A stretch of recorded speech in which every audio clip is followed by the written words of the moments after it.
call this meeting of the Bloomington Commission on Sustainability to order. We're going to start off with a roll call. So when I say your name, please just unmute and say here or give some other indication that you're present. Anna?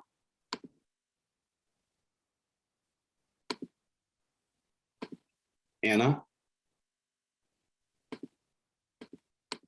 I see her profile. Oh, okay. Awesome, we gotcha. All right, Jarrett is here. Christy? Here. Teresa? Teresa? Okay, Matt? Here. Cool. Alicia?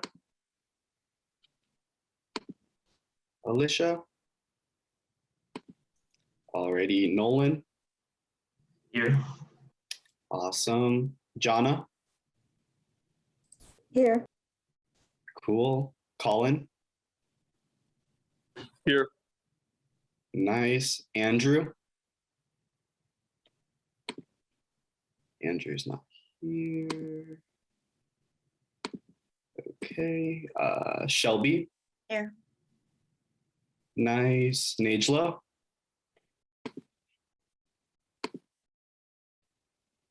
Okay. And Joseph? I don't see Joseph. Alrighty, so it's great to see you all. If they show up later in the meeting, I'll try to make a note of that. So next up is the approval of our agenda. So all of you should have received the email from Lauren with the agenda for this meeting. If anyone has any adjustments they would like to make to the agenda, please use the raise hand feature on Zoom, and I'll recognize you.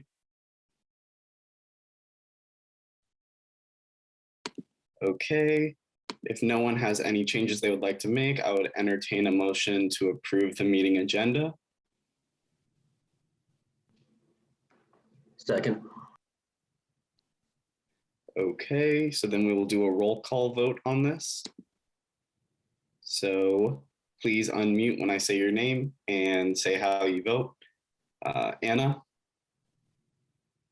Oh, well, you can type in the chat. Okay, awesome. Alrighty, I vote yay.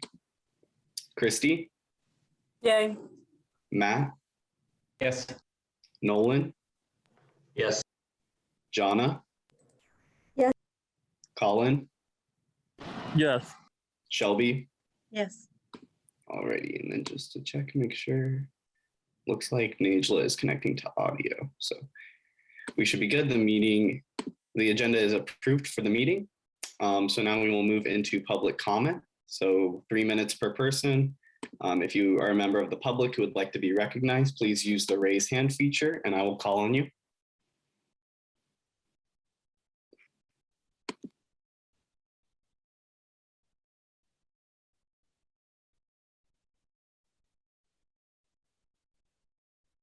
Anyone?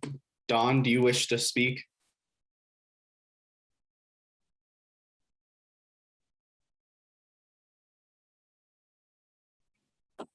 Just quickly, the Environmental Commission is going ahead with its 50th anniversary activities. And although things are starting to look kind of dicey with COVID restrictions, so particularly we've been trying to have both the speakers as well as the Eco Heroes program. But we do see problems potentially coming up with the surge in COVID. So that's all I have to say. Awesome, thank you. Please keep us updated on that. Okay. Alrighty, so if no other members of the public wish to make a comment, then we will move into our next agenda item, which is report from chair.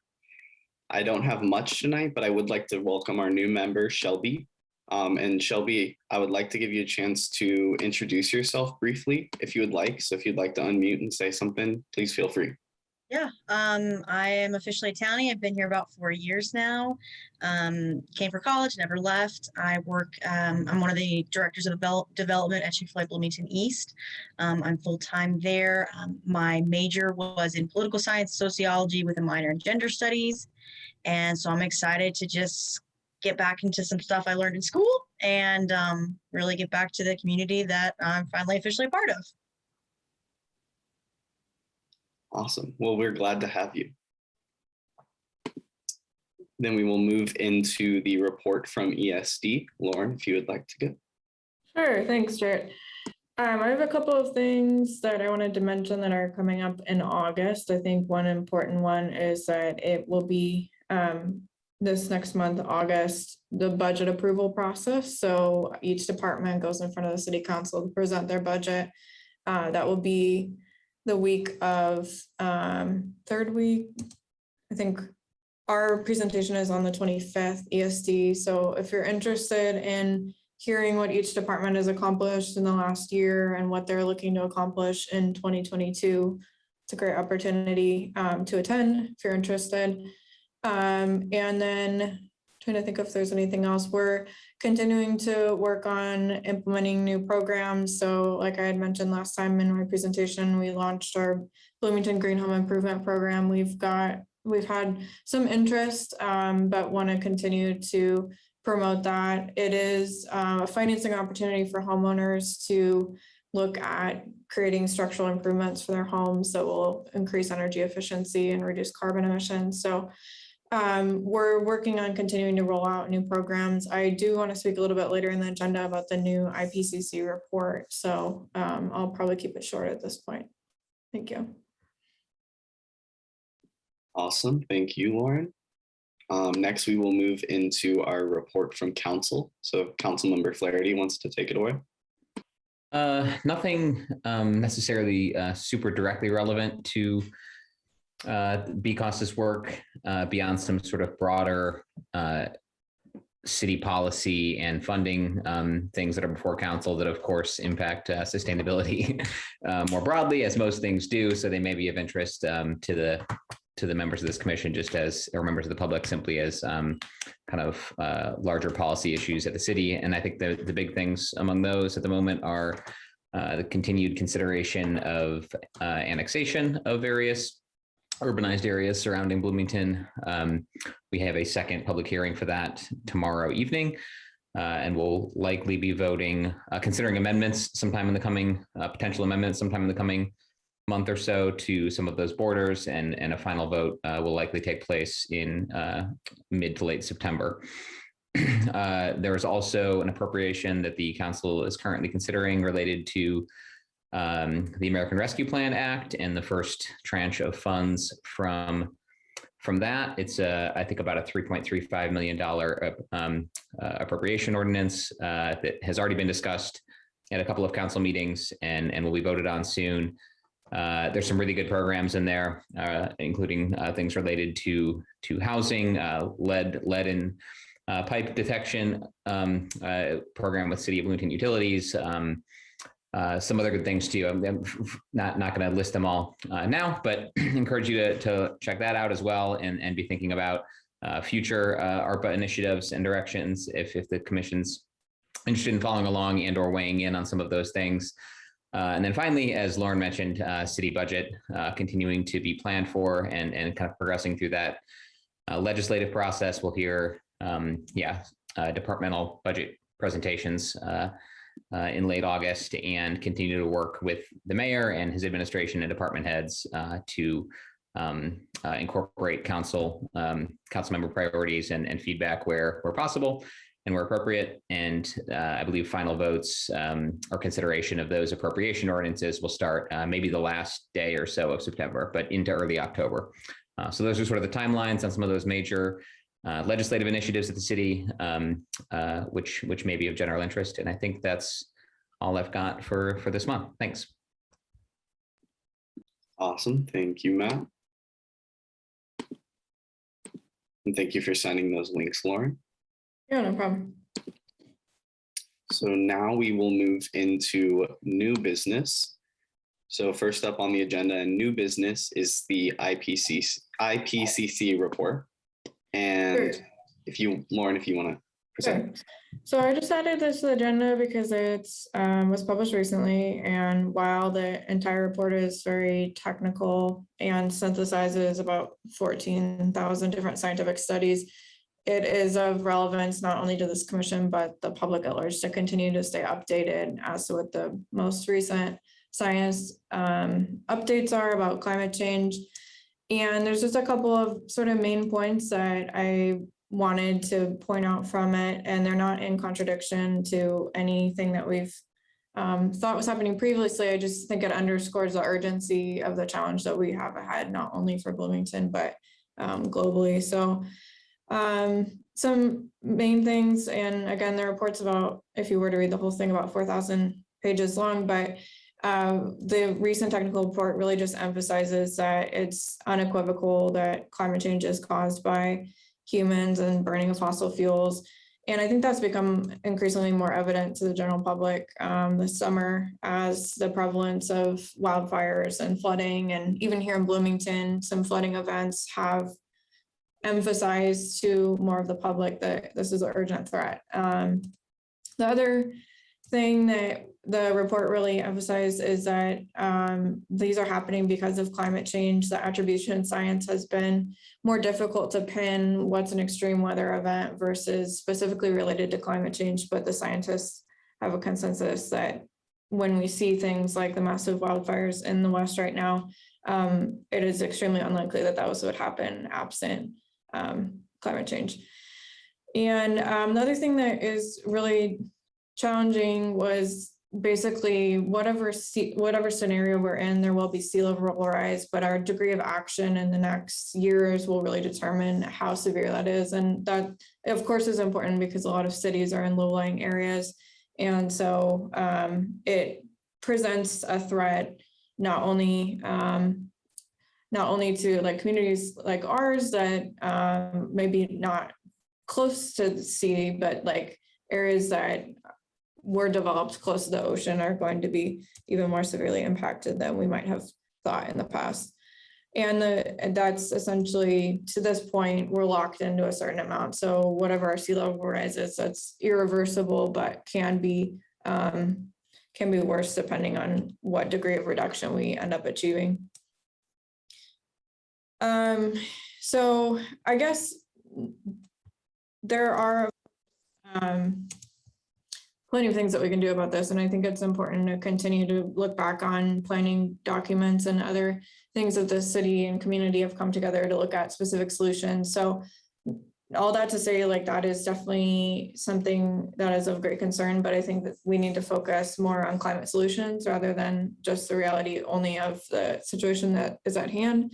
So I was hoping to make this a recurring agenda item and to highlight one sort of positive thing that's happening in the community to reduce environmental impacts. And for this month, I wanted to highlight some work that's being done, and I may have mentioned this in the past, around increasing mulching participation. And this is something that Joseph's been involved in also as part of the steering team, but across different neighborhoods in Bloomington, trying to get more residents to compost instead of carting their leaves off to get taken to different parts of the area. So this program, which is called Thousand Households Who Mulch, is still something that is active and something that different households can continue to sign up and participate in. And I'll put the link in the chat.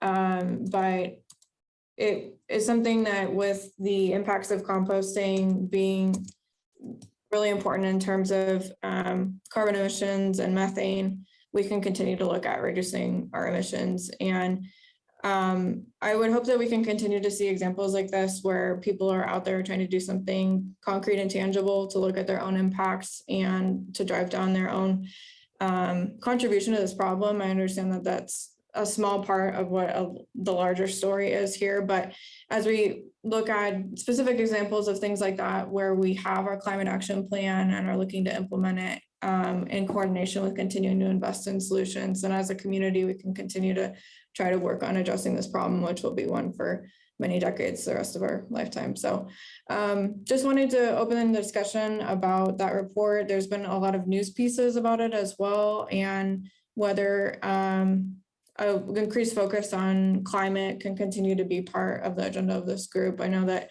it doesn't need to be a working group, but I think for educational purposes, it's important that BCOS plays a role and continue to communicate with the public on climate.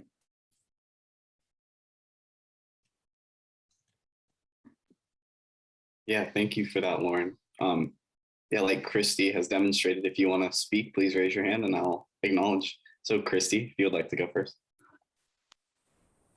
Great. Yeah, thanks, Lauren. It's been something that's been on the top of my mind as I've been seeing journalists like preparing, like, oh, we've gotten a pre-copy of IPCC and we're going to release this all on Monday. And it's one of those things, and I like hate to admit this, but I'm kind of at this like weird moment the past like weeks, months, where I feel like I've almost been like frozen on action. Like I've just been like I'm sure there's some like literature on like climate anxiety or something, but I feel like I'm right there recently. And so I've got some like broad comments and then like one broad question for you and then one like very specific one. So just broadly, and I've been thinking about this in the context of this commission, because I think part like the reason I haven't been like jumping into any of like the working groups is that I've been really thinking about like, what can I do? Like even like aside from like personal passion, like environmental sustainability projects, like what would be the most efficient use of my free time to like, not just individually, but like help to like structurally, systemically reduce carbon emissions for like Bloomington and all of its residents, like rather than just like me like individually being like, I'm going to reduce my carbon footprint in these 3 ways, like what would be more strategic in addition to those kinds of things. And so I'm just kind of saying that broadly because I'm just like trying to figure out like as a commissioner, like what would be the best use of my time for that. So Lauren, I guess that's kind of like my broad question, that if you have things that's like, I could really use a commissioner to do this, or like I could use a working group of commissioners to do this thing, I'm like really struggling to figure out like what that thing would be. Maybe it's a series of things, I don't know. So that's like my broad question. And then my specific one is that find myself moving to a new apartment in the city. And it's a struggle because like one, like they don't even offer recycling, which is insane to me. Like this isn't like, I would have thought that would be like done in like the 90s. So like now I'm coming up with this like elaborate plan to like drop off recycling somewhere. And then they certainly don't offer composting. So I'm also have a different friend that I'm going to take my composting to like once a week. But then but I looked into it and it was like, if I do through the city, like, then I have to like pay some fee. And it was just a struggle because like my waste, if I were to throw everything in the trash, recycling and compost, it's free through my apartment building. But if I were to separate these 3 things, which I'm doing, like there's all these additional costs in terms of time and financials. So I'm just wondering, like, is there something I should be even doing for my new apartment complex or otherwise kind of across all apartment unit buildings, which is huge in Bloomington, so that we're not only talking about homeowners? Sorry, that was very long-winded. No, it's a challenge, and a lot of residents are renters, and part of the challenge is that City of Bloomington services for recycling only pick up for rental units that are a certain size. So if it's under like two or 3 units, then you do get recycling pickup. But otherwise, and many times when I've been in different complexes, I've had to drive it over to the county recycling center, and there's many people that don't know that that's free drop off, but it definitely is a hassle. I wish I could say that this problem was solved, but because it's not mandated, it's up to each property owner to decide whether to offer it as a service. And so while there has been outreach, it's difficult with a turnover in the tenant education to ensure that the contamination isn't too high. That's not an excuse. It's definitely something that is in both, has continued to be a challenge ever since recycling started here in the city. So I think still need to address that. I think part of the challenge is that if landlords aren't interested in offering it without a mandate, it's difficult to try to incentivize it. The second part of that was about composting. There's a couple, I mean, if you're interested in looking through Earth Keepers, there's a couple of drop-off sites, and we're trying to increase those at parks and schools so that they're accessible to more neighborhoods. So right now there's one next to Blooming Foods.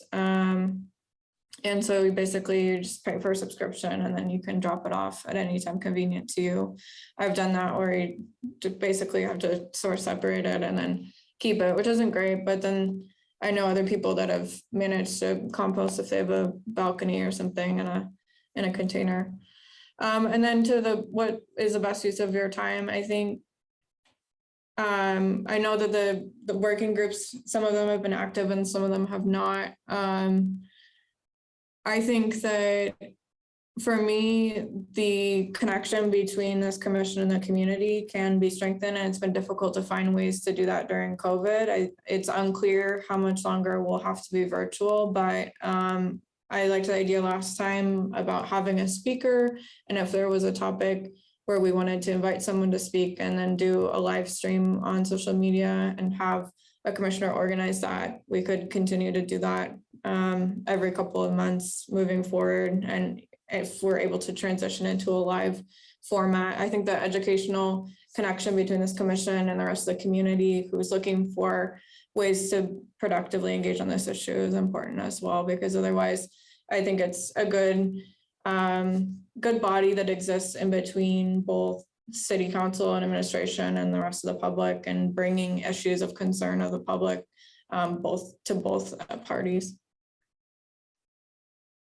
Well, just as a quick follow-up comment, because I know that we got other people's hands raised. Thank you for the links. I've seen the Earth Keepers. I think I'm just struggling with the sustainability of that individual solution is that it is still more time intensive and financially expensive to do the composting and recycling as a renter than to just throw it all into one thing, which is easier and financially cheaper. So when I think about sustainability, it's I will be happy to lead the charge to get some mandate. I know how much the apartment I'm moving into has increased rent every year, and that's not going to investing in composting and recycling facilities. So I would love to help lead some initiative to structurally change that financial or that incentive system so that people aren't incentivized to just put it all into one waste stream. Sorry. Okay. Yeah, no, I would be happy to work with you also, and maybe it could be something that we could bring to council. I know there was a group that looked into it quite a while ago, but honestly, it's been a continuing issue. And so I think absent some sort of more toothy solution, it's going to be challenging to reduce our waste. And we can see that our waste amount is increasing over time. So that's not something that is in the interest of anyone in the community. All right, Najla.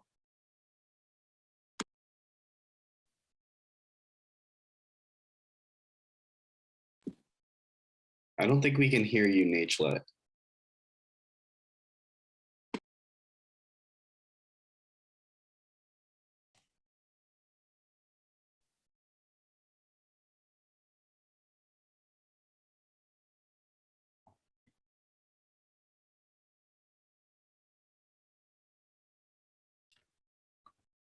I do actually have a follow-up to Christie's remark, if I could make that in the meantime. Perhaps while Major works on audio issues. Yeah, that sounds great.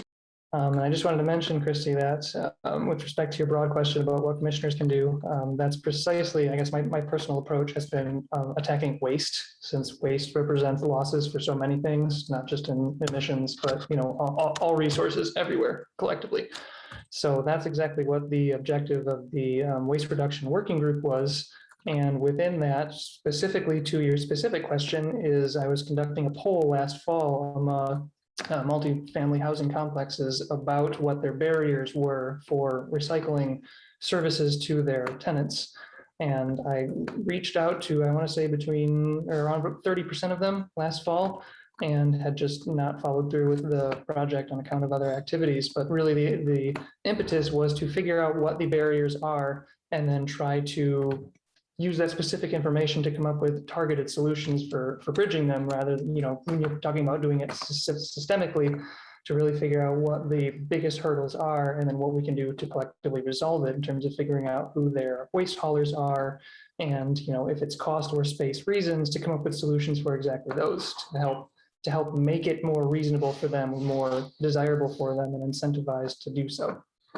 So I wanted to just plug that in a direct response. And then also Earth Keepers is growing their collection service, both in terms of residential areas and in number of drop-off options. So that in terms of, again, systemic solutions is going well for, I guess, a large scale solution for waste diversion. And that's pretty much the one initiative that exists in town right now, as well as the 1,000 households who mulch, which I would encourage everyone to plug to people they know, because there's still 2 weeks left before enrollment in that program. And I think is a gateway for a cultural shift locally in the community to really have an awareness of, and then also stakes in getting active in mulching, which I think is a gateway to composting as well, because the mulching is literally half of what you need for your browns and your greens to do home composting. And then finally, there is the Solid Waste Management District for Monroe County, which also deals with waste, as I mentioned, is something that I'm targeting personally very intensely. And they are finishing up a 5-year management plan for the district, which encompasses aspects of broad education, and then also, expanding recycling and composting initiatives, and serving as a sort of conduit and a network for said initiatives with other organizations in the community. So if you were interested in weighing in on the content of that plan or following through with its objectives, that will be going on for the next few years, and something that I could put you in touch with as well. And that concludes the follow-up remarks that I wanted to make to Christie's remark. And then Sharon, I want to ask your permission if you, or your take on if you want to go back to Najla's remark, or if I may make an unrelated remark to Lauren's introduction. Yeah, if you want to continue your comments and then we'll go back to Najla, that would be fine. Sure. I just want to say thank you very much, Lauren, for bringing this up and sort of underscoring the sense of urgency. That was also the impetus for my joining the commission, was the sense of urgency of everything. And I know the city is doing a lot of work towards addressing these issues, but it feels like at the same time, it's not always on as systemic as a scale, and is maybe still in a current, I guess, conventional way of thinking, like a greener way of conventional living, rather than like big shifts, like moving completely towards composting instead of landfilling food waste. And I wanted to also add to the IPCC's report, the WWF, the World Wildlife Fund for Nature's Living Planet report, which they also released this year. And climate change aside, if one can say so, even in spite of climate change circumstances, the Living Planet report indicates that there's an average of 68% decrease in vertebrate species globally since 1970. And only about 10% of the total biodiversity loss is caused by climate change at this point. And the rest is direct drivers of just human presence, largely in land use and management.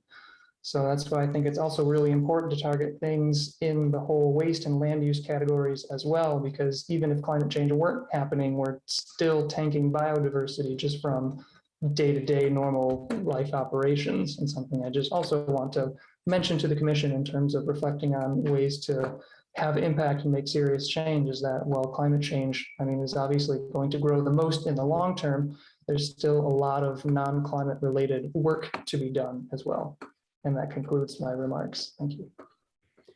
Yeah, I'll say that the opportunity for additional financial resources that have been presented through things like the American Rescue Plan offer an accelerant to action in some of these areas. It's not probably, of course, sufficient because of the scale of investment needed for those sorts of systemic shifts.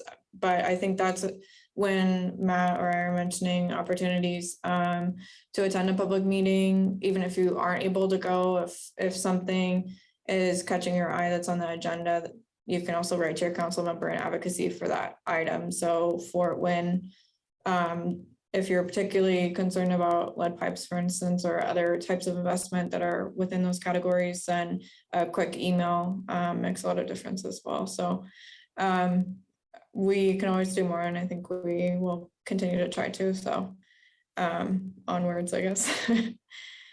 Najla, is your microphone working?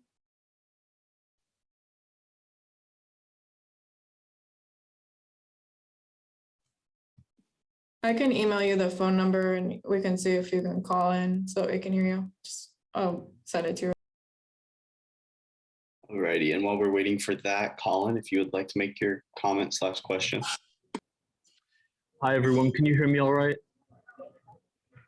Great. Yeah, we can hear you. Thank you very much, Lauren, for bringing this pivotal, monumental, world historic report to this commission. I had a few comments that I wanted to offer about the report and then about, the role of, as I see it, or some questions around the role of this commission with regards to that. I think that climate and ecological crises are really the story of our time, the story of the 21st century. And the response that we as a species, right, have to those problems is going to reverberate, in my opinion, probably for the rest of human history. And so I think that we are all, we're all in this really, really important world historic fight. And why I say fight is because I think that the problem we face is not technological, rather it's political. I believe that the climate crisis and ecological crisis were both the result of past and present policy choices to a large extent around how to design economies, around the types of energy to use to power our societies.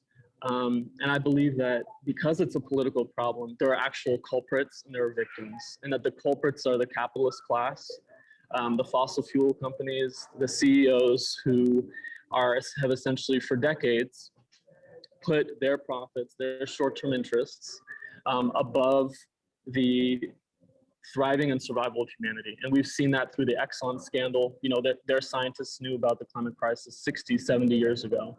And they refused to take action on it, right? Because they're capitalist corporations and their profit margins would have been affected by that. So because I think the climate and ecological crises are a political problem, I wonder, to what extent, how can this commission maximize its political capital to pressure the federal government to take the kind of action that's necessary? Because in my opinion, we have a massive social problem in the United States, various social problems, social inequality, housing crisis, et cetera, that are partly due to the commodification of things that should be human rights, like housing, like healthcare.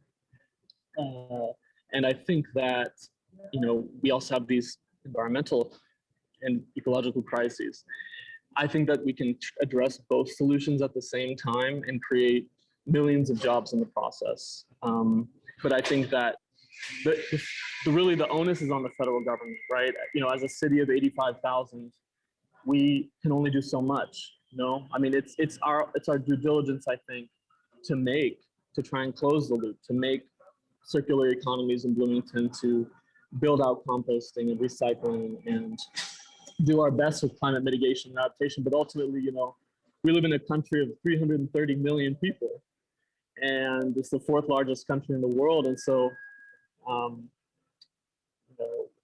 the federal government, it's really on the federal government, I think, to invest tens of trillions of dollars into climate mitigation, adaptation, and addressing the social crises that we face all at the same time. The question is, how are they going to do it in time? And what kind of pressure is it going to take to get them to do that? So those are the remarks that I would offer on kind of, the crises at large and sort of what I think our role, but some questions that I think we should be asking ourselves, frankly, as a commission. I would also, with regards to the report, I wanted to mention that, the IPCC has said that the higher emission scenarios are very unlikely at this point.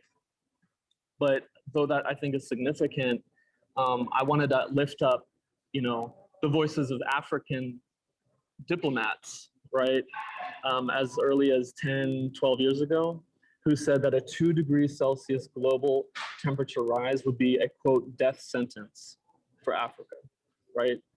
So to think that 1.5 or 2 degrees Celsius isn't significant or isn't a threshold or potential tipping point for climate breakdown, I think is incorrect. And to think that, we're already seeing how that the climate is destabilizing, right, at 1.2 degrees Celsius. So can you just imagine, 1.5 or 2 degrees? So I think we have to kind of keep that in perspective, right? There are people who are saying, entire islands, nations will disappear at 2 degrees Celsius. So those are the comments that I would offer, I think, on the report, which I think is extremely important. And I think, there's more potential for us to sort of digest it collectively.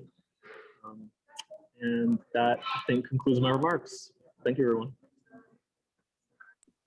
Thank you, Colin. Yeah, thank you for your comments. All right, then we will go Najla, if you want to see if the phone audio works. Hello? Hello, Can you hear me? We got you now. Great. We can hear you. All right. Not sure what happened, but I just installed a Zoom update, so I probably just need to restart the computer is all. Thanks for bringing our attention to that, Lauren. And flood mitigation was also one of our plans, as Colin mentioned, in building more environmental resiliency and in our Just Transitions Working Group. And specifically on that topic, I'm one of the I'm a property owner that suffered major flood damage. I own property that's right next to the I guess it's the water drain that comes out, the main water drain that comes out back there behind the Shalom Center. And I was actually wondering 2 questions from this. I was hoping to ask you about this at some point. Is what is the city doing, first of all, to mitigate future damage from flooding, including maybe closing economic externalities that exist around economic development on campus in the north side that results in extra flooding towards the south side of town? And secondly, what is the city doing to improve emergency responses for flooding? Because for this flood that happened, there was one death, as we all know, unfortunately, and there were several, cars stranded and things like that. And it seemed like, there had been flood warnings. And so I'm wondering if the city is considering putting more investments into safety efforts, as far as like maybe educating residents who maybe live in flood zones on how likely it is and what to happen, and or having more prepared safety response teams. Thank you. Sure. So to the first point about flooding, there's a lot of resiliency investments that need to be made. I know that funding has been increasing incrementally for green infrastructure, specifically to try to create bioswales and other areas that will absorb increased incidences of flooding. The flood that happened a couple of months ago, these are each 100-year floods that are happening within the same year. So the incidence is increased and the quantity is increasing. More specifically to your other question about hazard mitigation, that's a shared responsibility, both communication, but then also response with the county. So while there are hazard mitigation plans, I think that because flooding is becoming more prevalent, then not everyone in the county subscribe to disaster alerts, which is a concern. And so I will have to get back to you about what other efforts are happening in terms of improving the communication with individual residents and education on that, because it's not exactly my area of expertise. But Matt,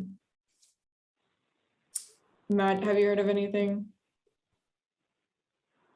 Not additionally, I like you mentioned, I think we have a lot of programs that are in place that we've seen some good progress with over the years. And I think, unfortunately, with a lot of these impacts, even for a community like ours that is actively working and has been actively working for some time to prepare for the changes coming our way, sometimes these changes are really drastic and sudden and can undermine our ability to handle them. So, certainly I think the point's taken that no community, and ours included, is immune to various climate impacts that are headed our way, even air quality, frankly, in Bloomington, due to the, ongoing and continued wildfires we'll see out west. So I think I mentioned in the chat in relation to Christie's earlier point that there's a lot of specific policy actions called for in the climate action plan as related to composting, recycling, and waste reduction.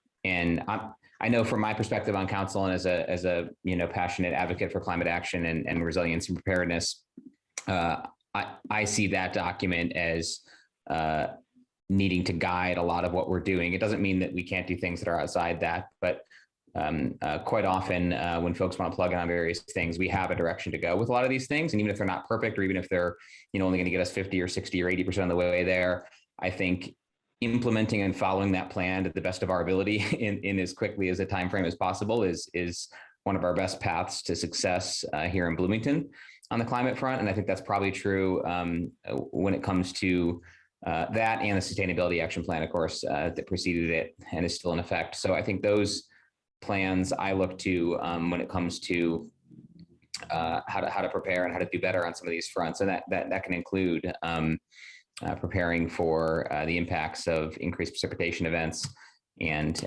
increased heat and some of those things. So I think I would point to that as something of a guide to enhance some of the programs we've already got going. But beyond that, I'm not aware of.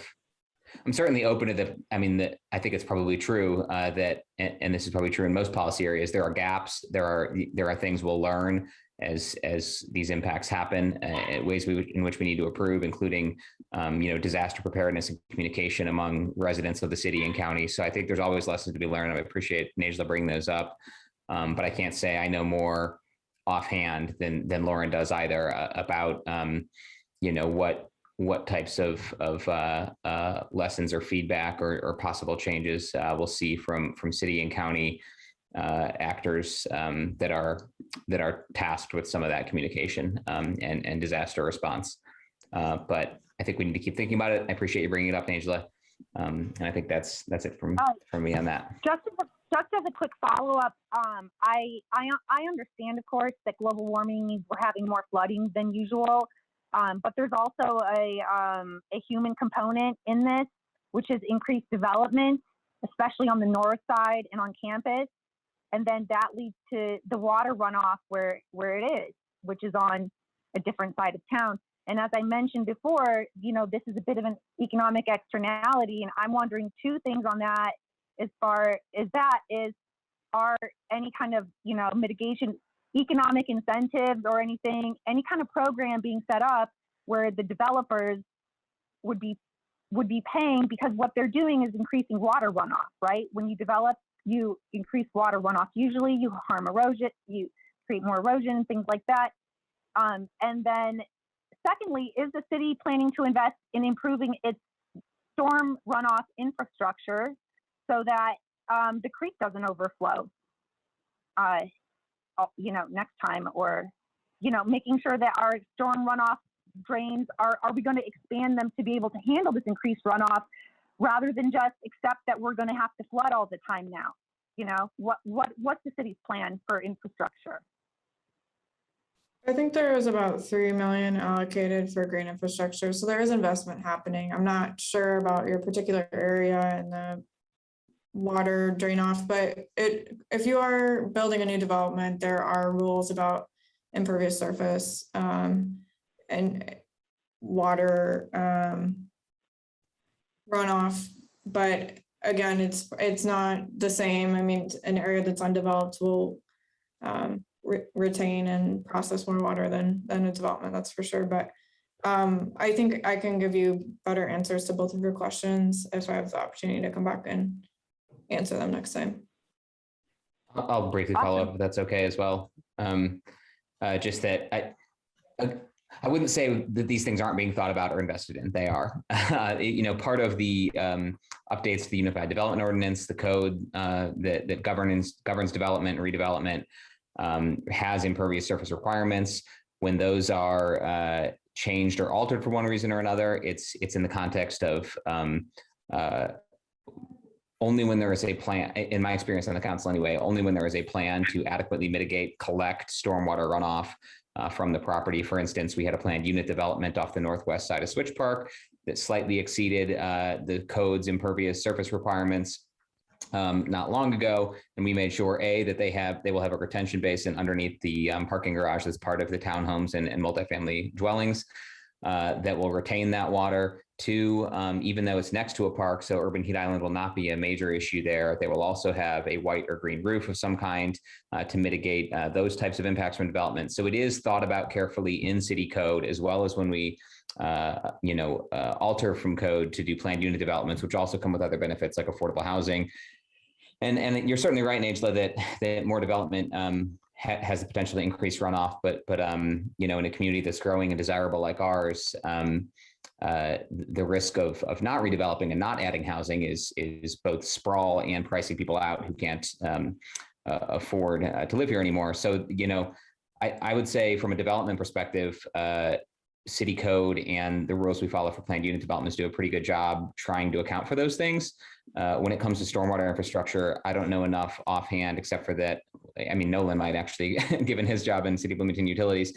But I know we have, there was a link in the chat to the stormwater mitigation programs. We are investing in, I have friends who've taken, advantage of the grant program at home to create bioswales in their yards to reduce runoff headed down to the creek on 4th Street, for instance. So I think there's more to be done always, but I just don't want to give the impression that we're not actively thinking about and investing these things, because I think we are. Again, And could do more probably. A lot of those requirements already that incentivize more green building. What I'm just concerned about is that the loop hasn't been closed as far as reimbursing the people who are losing economically from the flooding, which are people who own property specifically, in those flood zones.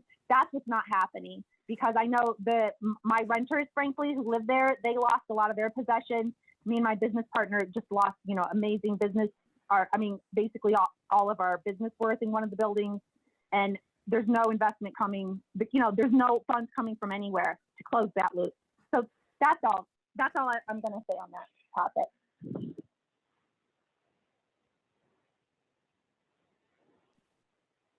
All right, we'll move into Shelby's comments/questions. I think you need to unmute, Shelby. I figured it out. I'm so sorry. At the risk of loop back to the beginning of kind of our discussion, I would just like to also express my interest about the composting. And one of kind of my passions is like creating more infrastructure on those larger businesses. Our business in particular composts, and we are one of the biggest clients.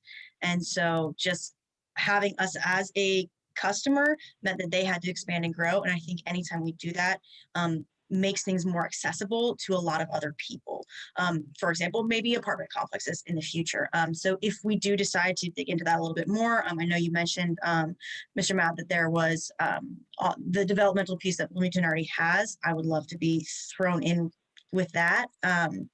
But I think in general, going back to the IPCC report, the biggest takeaway I had from it was just the huge, for lack of a better term, marketing need to the public that like these fixes that we might do today and tomorrow, kind of the thought that for 20 years or so, it's still not going to really be that large of a difference than if we had more or less steps in place. And I think just like the knowledge that we are going to have to let the public know that you have to be in it for the long haul and that those changes are not immediate. And I just didn't know, like going forward, like what the plan was for that. How we really express that to people, that you just kind of have to stick it out, even though we don't see those changes. So I didn't know if like what that public, I guess, marketing is for that.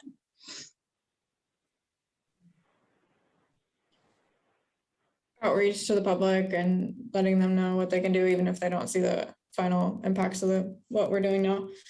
I think that most of the people that contact the city are looking for something productive to do and looking for climate solutions, and that varies based on the person. I mean, in the last year, people have become more interested in understanding the climate impact of food, and we've had increased participation in community gardens. For other people, that looks like becoming more involved with carbon mitigation and through planting extra trees either in their yard or participating through nonprofit invasive management. But I think the best way that we've had in reaching people is by working through whatever collective organization that they're already part of. So whether it's a neighborhood association or a club or a group, whether it's a church group or otherwise, if we have a group of people and they're learning more about this topic with among others, that's spurred more action than working with people individually because they can see the effects of what they're doing. And so with something like the mulching challenge, it was designed to be pitting neighborhoods against each other in a fun way to try to spur participation and get more people involved and signing up. So there's just, I think, with environmental action, you have a few early adopters and then it becomes normalized. And that's why it's important to get a lot of people involved and do things that are visible. With solar installations, it was pretty slow in the first couple of years, and now it's so prevalent that a lot of people's questions have been answered by someone that they trust, like a neighbor or someone close that where they can come and get information from the city, but the behavior change is driven by the group that they trust the most. So in terms of an outreach plan, I think that we try to drive participation in programs that have specific opportunities in relation to addressing certain things. But I think that people are motivated by something that's a little bit time sensitive, so that when we're trying to get them to participate in things like our Green Home Improvement Program, it's going to be time limited because we're trying to get people to consider installing solar by next summer when the net metering benefit runs out. So creating a sense of urgency, because there is one due to climate change, and getting people involved in something specific where they can see the payoff in the short term, not only for themselves, but the benefit it provides for the community. Thank you.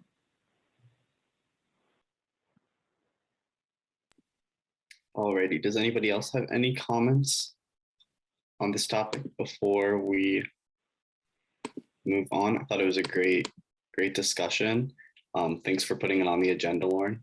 I think it's really important for us to understand the impact that our commission can make and should make.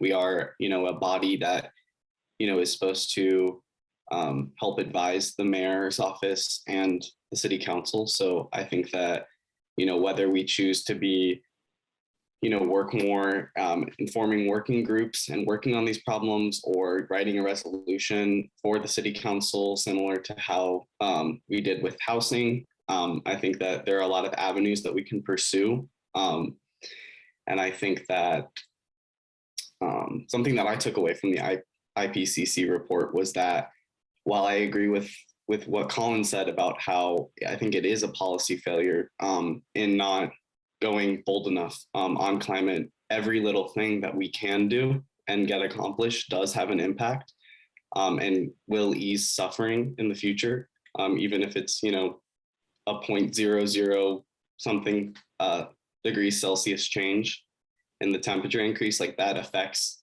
someone somewhere, even if it doesn't affect us personally. So that's my takeaway. And seeing no one else with hand raised, we will, sorry, the computer's acting weird. Alrighty. Oh, Joseph. Actually, yeah, if I may, just before we move on to what I think is old business next on the agenda, just wanted to propose the idea of revisiting the waste reduction working group if there was a collective interest in reviving it after last meeting's suspension of it. So I'll just put that out there that I'm still interested in engaging if the commission is interested in doing so. I am possibly. Oh, excuse me. I should have raised my hand. Sorry. No worries. Yeah, it does seem like there were several people who mentioned interest. So if we want to bring it back this meeting, or if some of y'all that were interested in reviving or working on issues of waste reduction wanted to collaborate and see kind of what ideas were before bringing the working group back. Joseph? I think that's the latter suggestion is a good plan. What I can do is if anyone who's interested would like to send a message in the chat, I'll reach out in between meetings. We can try to schedule a meeting, and if we're able to arrive at something and collectively agree that the commission can be revived and function, then I'm sorry, the working group can be revived and function, and we can proceed with that at the following month's meeting.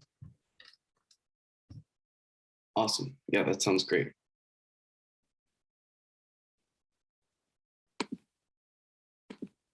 So then we will move into our next agenda item, which is old business. The first item up is the racial equity discussion. So if Colin or anyone else wants to update the commission on the progress of that discussion that we talked about last meeting, feel free.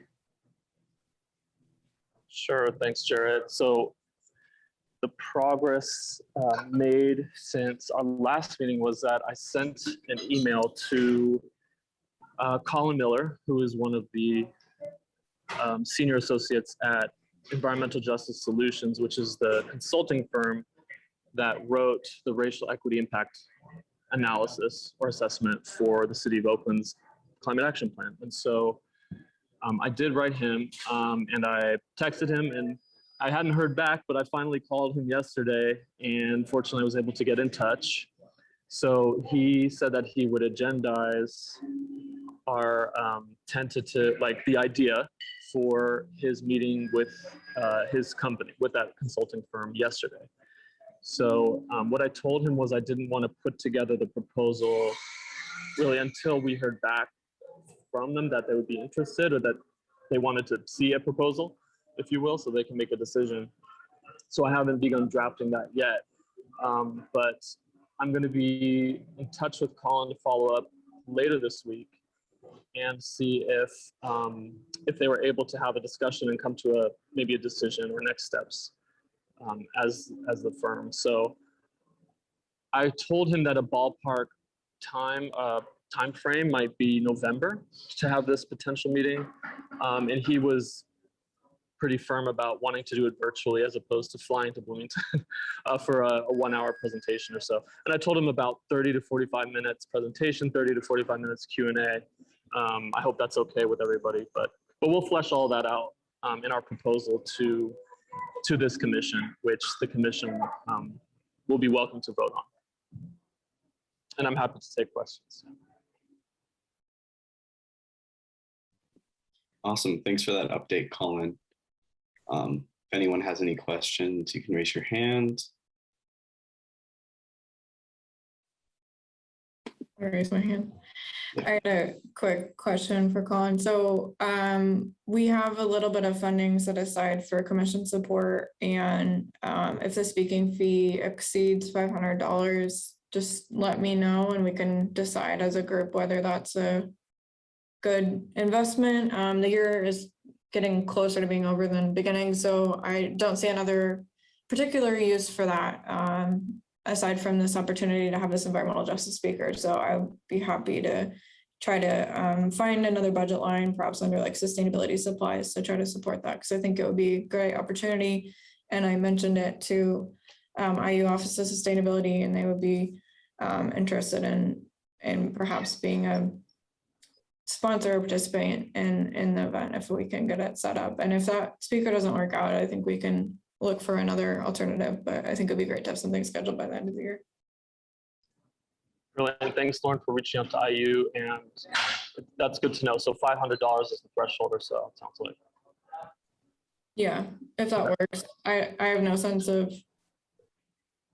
for what, you said 1 hour. I mean, we can look at if the speaking fee is higher than that, whether that makes sense or not. Great. Awesome. Does anyone else have any comments or questions?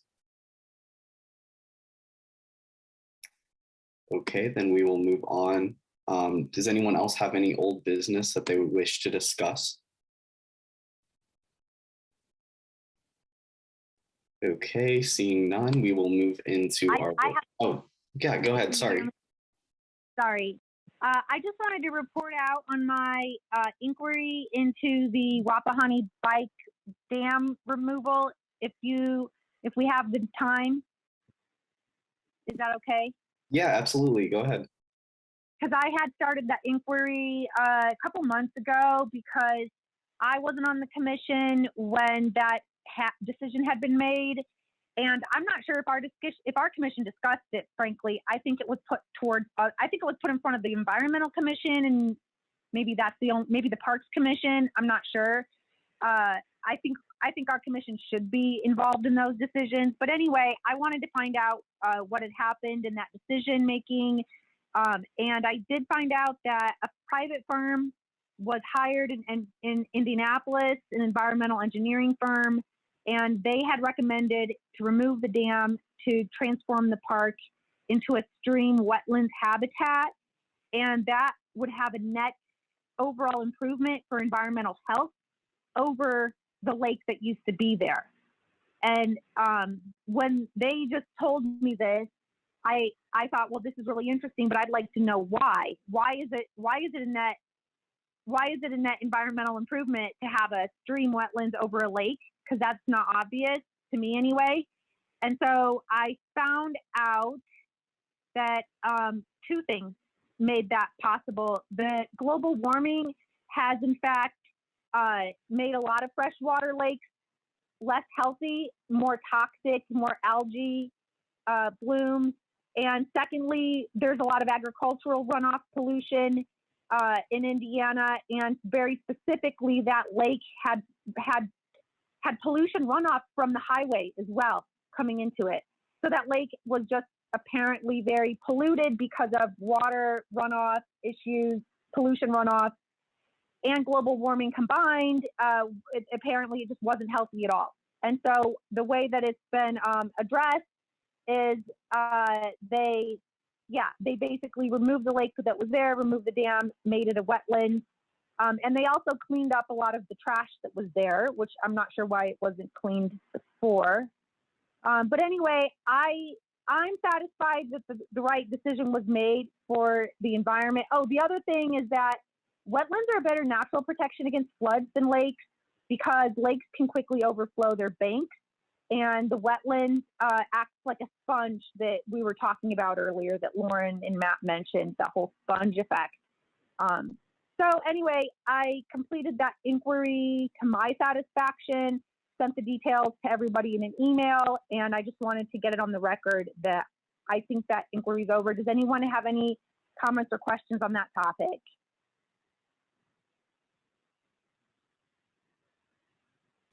I just wanted to say, on behalf of the entire commission, like, I want to thank you for being so diligent with this. I was CC'd on all the emails, and Najla put in a lot of time getting these emails sent and making sure that an adequate response was given. So I just wanted to thank you for that.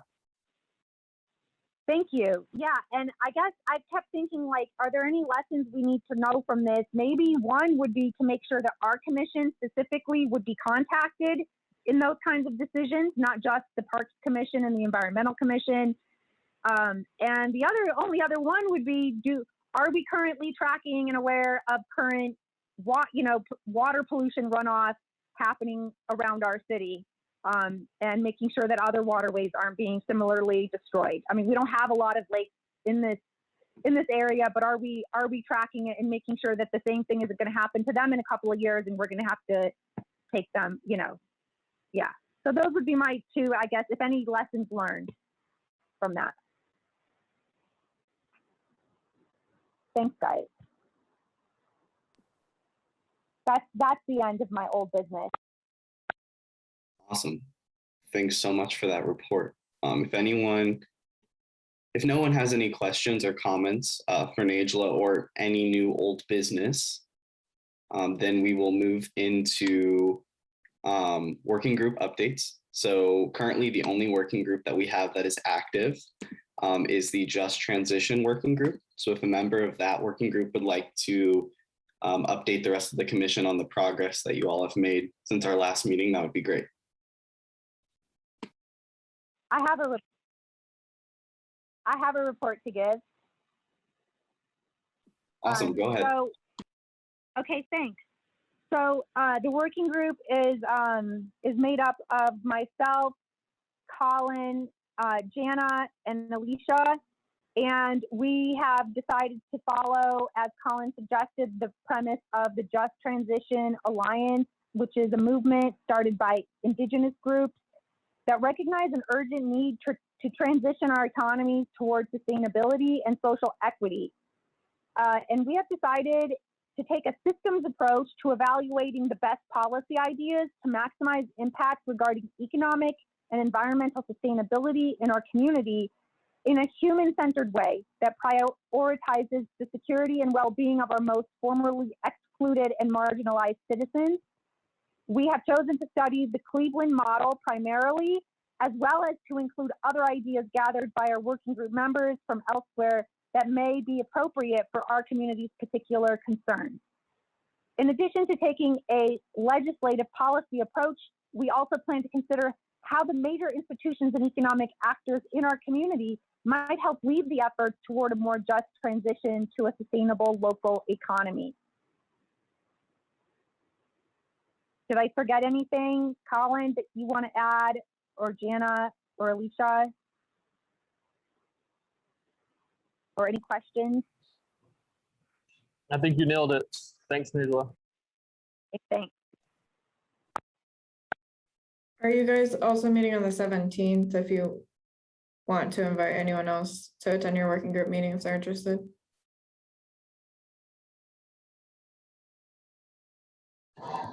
Yeah, so we'll be meeting on the 17th we're working on a draft sort of a draft work plan, if you will, for the working group. That's sort of a synthesis of the presentation I made and Najla's kind of scientific research approach and human-centered approach to developing these policy recommendations. So if folks would like to be a part of that discussion, feel free to join us next Tuesday at 7 p.m. That's the 17th.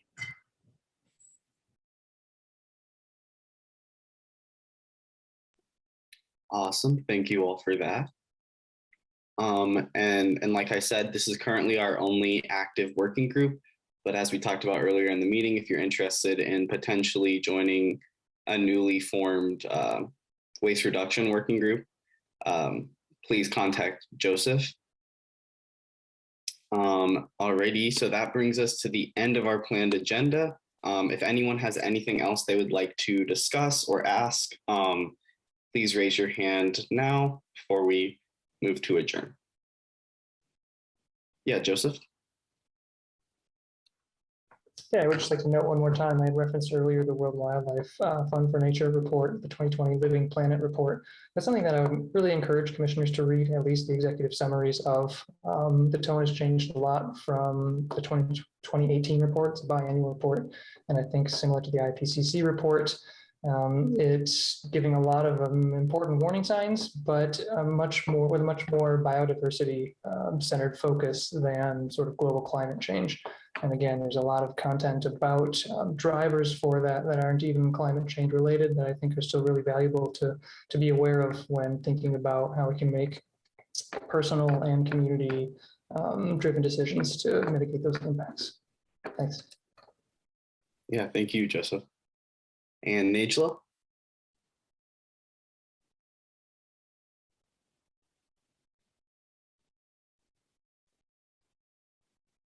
We can't hear you.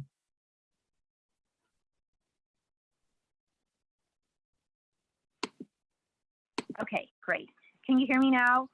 Yeah, we can hear you.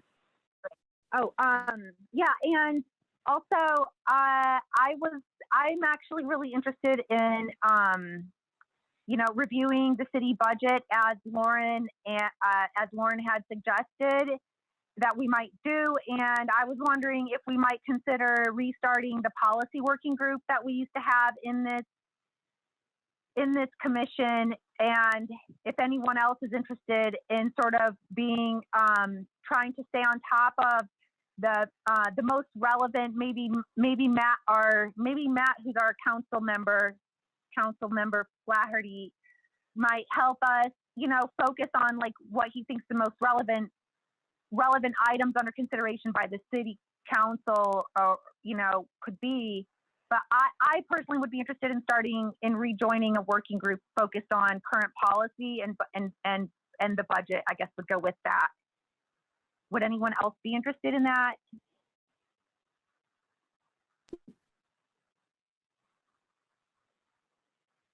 I would definitely be interested in helping with that. Great. Yeah, I feel like if we don't have it, I feel like we might let something important slip, So I feel like we should put that back on if we have the time, which I feel like I do.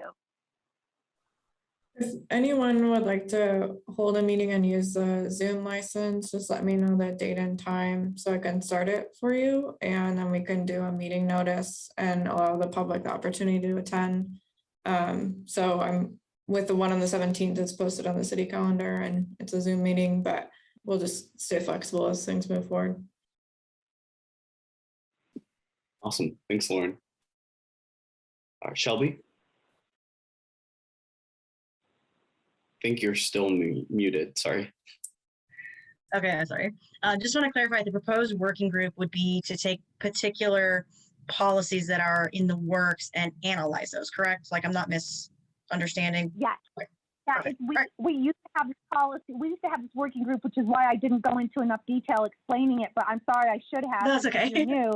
And that's exactly. It was basically just looking at current policy that the cities, that other major commissions or the city is looking at, and how can we weigh in on those important decisions that are happening at this moment. Mm-hmm. Awesome. Okay. Perfect. I would love to be a part of that as well. Cool. Okay, yeah, I'll follow up by email. Awesome. And then Jonna? Thank you. I had a timeline question regarding the budget review. Is there going to be enough time? Our next meeting is in September. Will there be enough time for you guys to report to us, or will you report your findings by email? How's the timeline going to work in terms of the approval of the city budget? Does that make sense? I feel like it's going to take you, like the budget might be approved before we hear back from you. So would you let us know by email, or what would? The hearings happen in August and it's over a 4-day period. And then there's an opportunity for council questions. The final votes to approve happen in October. So I think the most important thing would be if one of the members of that group decided to attend at least a portion or review some of the posted documents from those budget hearings. And I would be happy to be a resource to answer any questions about the ESD budget, but email works, or if you guys set something up in August, let me know after you check your schedules.